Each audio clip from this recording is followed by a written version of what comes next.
एक बार की बात है, रायपुर गांव में एक पहलवान रहा करता था। वो बहुत ही बदमाश आदमी था। गांव के बड़े बड़े लोग उसे पैसे देकर काम कराते थे।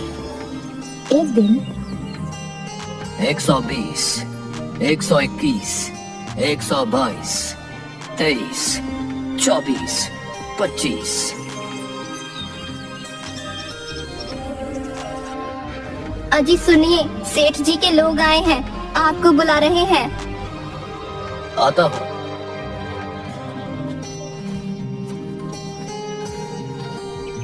हाँ बताओ, क्या काम है?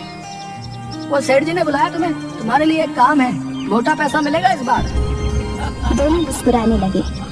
आता हूँ, अभी रुको। इसके बाद मल्लू पहलवान तैयार होके सेठ जी के घर पहुंचा। प्रणाम सेठ जी, बताइए क्या काम था? आओ मल्लू पहलवान, बैठो। वो हमारे गांव का भीखू है ना, उसने मुझसे कुछ पैसे लिए थे, लेकिन इस बार उसकी फसल खराब हो गई है। अब वो कह रहा है कि अगले साल दूंगा। अब भला इन लोगों की सुनता रहा तो एक दिन सड़क पर आ जाऊंगा। तुम समझ रहे हो ना मैं क्या कह रहा हूँ? हाँ सेठ जी, समझ गया। ये बात, अब तुम ऐसा करो कि उसे धमकाओ और पैसे देने को कहो। ये काम मैं अपने आदमियों से भी करवा सकता हूँ, लेकिन ये सब किसी काम के नहीं, इसीलिए मैंने तुम्हें बुलाया है। इसीलिए जो भी करना है ध्यान से करना है। जी सेठ जी। ये रहा अभी थोड़ा पैसा, बाकी काम खत्म होने के बाद मिलेगा। काम हो जाएगा। इसके बाद मल्लू पहलवान भीखू के घर पहुंचा। भीखू, ओ भीखू। क्या हुआ भाई? अब ये बता, सेठ का पैसा कब तक देगा? भाई मेरी फसल खराब हो गई है, मेरे पास इतने पैसे नहीं है जिससे मैं सेठ जी का कर्ज दे सकूं। चुपचाप देता है या नहीं? मल्लू ने भीखू के सर पर डंडा मारकर उसे बेहोश कर दिया। छोड़ दो मेरे बेटे को, छोड़ दो, हम धीरे धीरे सेठ जी का पैसा दे देंगे। जाने दीजिए इन्हें। ये लीजिए। पत्नी ने अपने कान की कुंडल निकालकर पहलवान को दे दिए। लीजिए, इससे इस साल का कर्ज उतर जाएगा। पहले ही दे देते तो भीखू को यूं पीटना नहीं पड़ता। चलता हूँ मैं अब।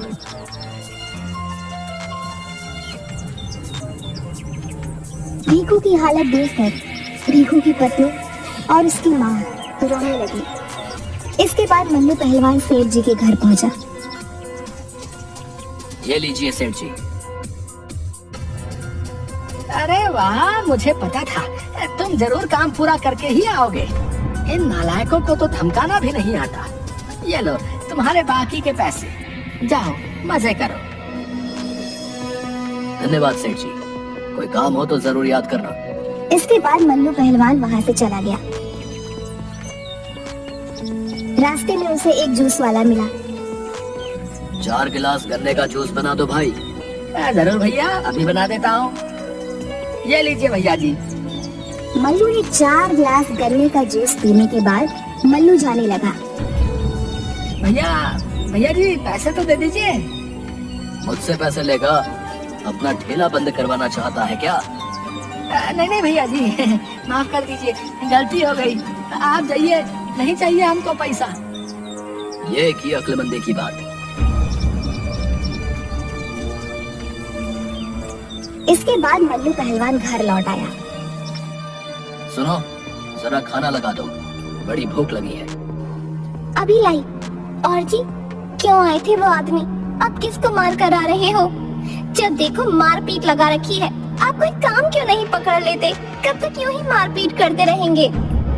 तुम अपना काम करो, मुझे मत सिखाओ मुझे क्या करना है, समझी? जाओ, अब खाना लेकर आओ। मुझे तो नौकर बना कर रखा है इस घर में, बस लाती हूँ। मल्लू ने खाना खाया। शाम को मल्लू बाहर टहलने निकला। उसने चलते हुए एक ठेले से 2 आम उठा लिए। ठेले वाला बिना कुछ बोले चला गया। इसके बाद मल्लू भी वहाँ से आगे चला गया। मल्लू दुकानों में गया और हफ्ता मांगने लगा। उसके डर के कारण सभी लोग उसे हफ्ता दे दिया करते थे। और नाथूलाल, इस बार की मिठाइयाँ घर नहीं पहुँची, पहले ही बता देता हूँ। दोबारा बोलने की जरूरत ना पड़े, बस समझ गए ना? मिठाइयाँ समय पर घर पर पहुंच जानी चाहिए। जी समझ गया। वो बस जो है लड़का थोड़ा बीमार था, वो जैसा ही आएगा आपके घर पहुंचा दूंगा सारा सामान।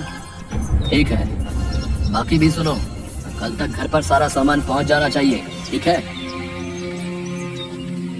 इसके बाद मल्लू पहलवान अखाड़े चला गया। अरे मल्लू, यहाँ कैसे आना हुआ? बस भैया सोचा आपसे मिल लो। अरे जब से तू गया है तब से इस अखाड़े की मानो रौनक चली गई है। तेरे जैसा ना कोई था न कोई बन पाएगा। ये सारे तो पीधे चूजे ही रह जाएंगे। आप तो खामखा ही मेरी तारीफ कर रहे हैं भैया। आपसे मिल लिया, बस आज का दिन बन गया। अपने चूजों को कहो कि खाना पीना खाया करें। क्या ये सूखा सा शरीर लेकर घूम रहे हैं? बाकी पहलवान गुस्से से उसकी तरफ देखते हुए चले गए। चलिए भैया, अब मैं चलता हूँ। ठीक है मल्लू, ठीक है। इसके बाद मल्लू पहलवान घर की तरफ चल पड़ा। आ गए लोगों को धमका के। डर के मारे लोगों ने क्या क्या भेजा है। क्यों करते हो ये सब? जब देखो तुम कच-कच करती रहती हो, कभी चुप भी रह लिया करो। जिससे तुम मेरा डरना धमकाना कहती हो ना, इसी के बदले घर में राशन आता है, तुम्हारे लिए साड़ियाँ आती हैं। ये जो बढ़िया बढ़िया चीज तुम देख रही हो ना, वो आती है। आज के बाद अगर तुम कुछ बोली ना तो तुम्हें तुम्हारे मायके भेज दूंगा, समझी? जब देखो सर में दर्द करके रखा है। शारदा रोते रोते अंदर चली गई। उस दिन दोनों बिना खाए सो गए और उस दिन के बाद से दोनों के बीच बातचीत बंद हो गई। दोनों अपना अपना काम करते और सो जाते। इसी तरह दिन बीतते गए। एक दिन मल्लू पहलवान नशे की हालत में रात को घर जा रहा था। तभी रास्ते में उसे कुछ लोगों ने पकड़ लिया और उससे मारपीट करने लगे। मारो ना इसे, मारो। जब तक इसका घमंड नहीं जाएगा तब तक मारो इसे। बड़ा घमंड है ना इसे खुद पर। आज इसका घमंड ही तोड़ते हैं। मारो और मारो। तभी वहाँ साइकिल में एक आदमी आ रहा होता है। उसके टॉर्च की रोशनी को देखकर वह डर गए। जल्दी निकलो ना यहाँ से, लगता है कोई आ रहा है। भागो, जल्दी भागो। बचाओ, कोई है, मदद करो मेरी, बचाओ मुझे। ये आवाज किसकी है? साइकिल वाला आदमी जब थोड़ा पास आया तो उसने देखा कि एक आदमी अधमरी हालत में जमीन पर पड़ा हुआ था। कौन हो भाई? उसने टॉर्च उसकी तरफ की तो पाया कि वह तो पहलवान है। मल्लू पहलवान। क्या करूं? इसे कैसे बचाऊं या नहीं? मैं भी ये सब क्या सोच रहा हूँ। अगर मैं भी उन सब की तरह हरकतें करने लगा तो उनमें और मुझ में क्या फर्क रह जाएगा। इसके बाद वह आदमी उसे जैसे तैसे करके वैद्य के पास ले गया। वैद्य जी, इतनी रात को कौन आया है? जल्दी आइए। क्या हुआ बेटा? वैद्य जी, इसका इलाज कर दीजिए वरना ये मर जाएगा। ये तो मल्लू पहलवान है, इसे बचाना चाहते हो तुम? ये भले ही बहुत बुरा हो, लेकिन इसे इसी तरह छोड़ना कहाँ की इंसानियत है। तुम कितने नेक इंसान हो बेटा। चलो अंदर आ जाओ। वैद्य जी ने रात भर मल्लू पहलवान का इलाज किया। सुबह होते ही मल्लू पहलवान को होश आया। मैं कहाँ हूँ? हिलो मत। तुम रात को रास्ते पर अधमरी हालत में पड़े हुए थे। वो तो भला हो भिखू का जो तुम्हें आधी रात को यहाँ लेकर आया और मुझे तुम्हें ठीक करने के लिए प्रार्थना करने लगा। देखो मल्लू, सुधर जाओ बेटा। क्या रखा है इन चीजों में? बाकी तुम्हारी इच्छा। इन सब के बाद मल्लू पहलवान बहुत दुखी हो गया। वह जैसे तैसे अपने घर पहुंच गया। आपकी हालत किसने की? आप ठीक तो है ना? कल रात भर आप कहाँ थे? आप घर क्यों नहीं आए? सारे सवाल बाहर ही पूछोगी, कुछ सवाल बात के लिए भी रख लो। मैं भी ना। आप अंदर आ जाइए।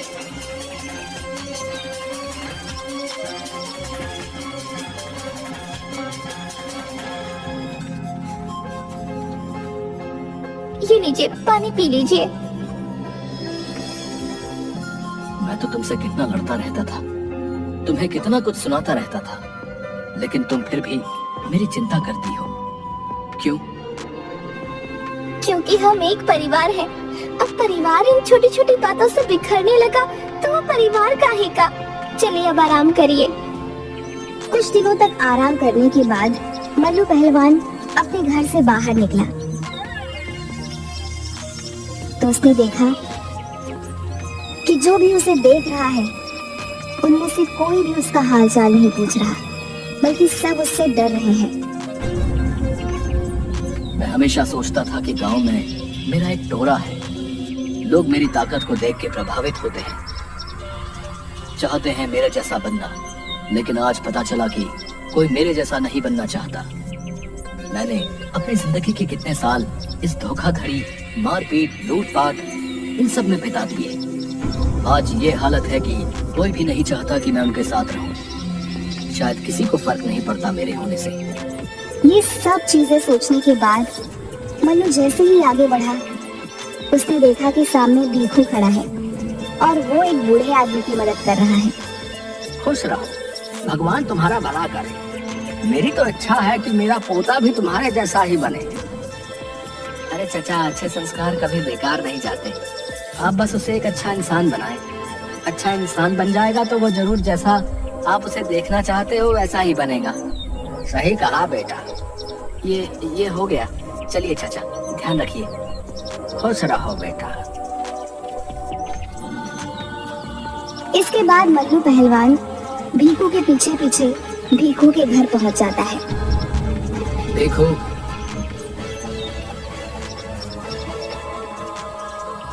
तुम यहाँ क्यों आए हो?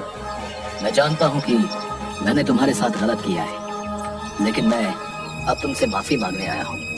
मुझे माफ कर दो। तुम्हें माफ करके क्या होगा? कल को तुम किसी और के साथ वो सब करोगे तो भला तुम ही बताओ, तुम्हें माफ करके क्या फायदा? तुम्हें बचाना मेरी जिंदगी थी। तुम्हारी जगह कोई भी होता तो मैं यही करता। आज के बाद मैं ये गुंडागर्दी छोड़कर कुछ काम करूंगा। आज पता नहीं क्यों खुद पर शर्म आ रही है। मैंने तुम्हें चोट पहुंचाई और तुमने मेरी जान बचाने से पहले एक बार नहीं सोचा।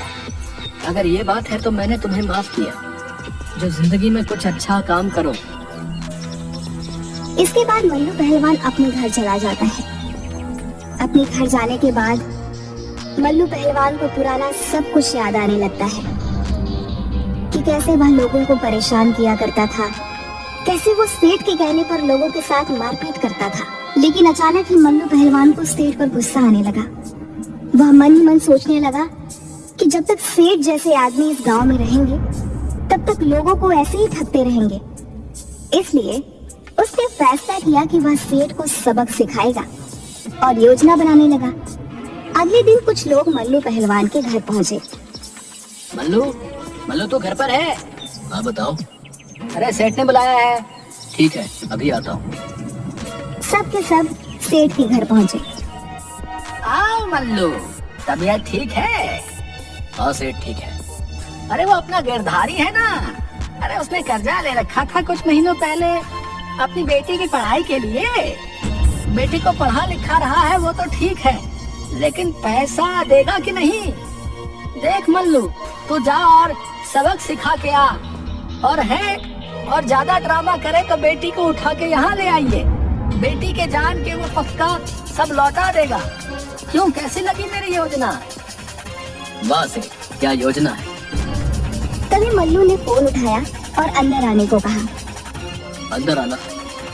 देखते ही देखते पूरा गांव वहां आ गया। क्या हुआ भाई, अंदर कैसे घुसे जा रहे हो? धर्मशाला है क्या मेरा घर? और देखते ही देखते सारे लोगों ने उन लोगों को घेर लिया। तो तू मेरी बेटी को नुकसान पहुंचाएगा? एक आदमी गिरधारी पे डंडे से मारने वाला था कि तभी मल्लू ने वो डंडा पकड़ लिया और ये देखकर सारे लोग उन पहलवानों को मारने लगते हैं। मल्लू का ध्यान सेठ की तरफ जाता है जो वहाँ से भाग रहा होता है। तभी मल्लू उसको पीछे से पकड़ लेता है।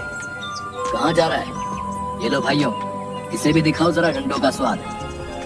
उसके बाद सब सेठ को मारने लगते हैं। तभी वहाँ पुलिस आ जाती है। साहब इसे ले जाइए, ये लोगों की मजबूरियों का फायदा उठाता है। ये गांव वालों को कर्ज देता है और ब्याज बढ़ा बढ़ा के उनका जीना हराम कर देता है। हाँ साहब, अगर समय पर ना दो तो ये मारपीट करता है और घर से सामान उठा के चला जाता है। अरे तुम सब चिंता मत करो, मैं देख लूंगा। आज तुम्हारी वजह से मेरी बेटी सुरक्षित है। लगता है तुम बदल गए हो। अच्छी बात है बेटा। साहब, इसे भी पकड़ लो, ये भी हर काम में मेरा साथ देता था। साहब ये झूठ बोल रहा है। आज मल्लू की वजह से ये पकड़ा गया है ना, इसलिए इस पर झूठा इल्जाम लगा रहा है। क्यों भाइयों? हाँ सेठ झूठ बोल रहा है। हाँ सेठ झूठ बोल रहा है। इसके बाद पुलिस सेठ को पकड़ ले जाती है। मैं खुश हूँ मल्लू, तुम बदल गए हो। मैं खुश हूँ तुम्हारे लिए। इसके बाद मल्लू पहलवान लकड़ी बेचने का काम करने लगता है और गांव के लोगों को पहलवानी सिखाने लगता है। और तो और अपनी पत्नी शारदा के साथ शांति से अपना जीवन बिताने लगता है।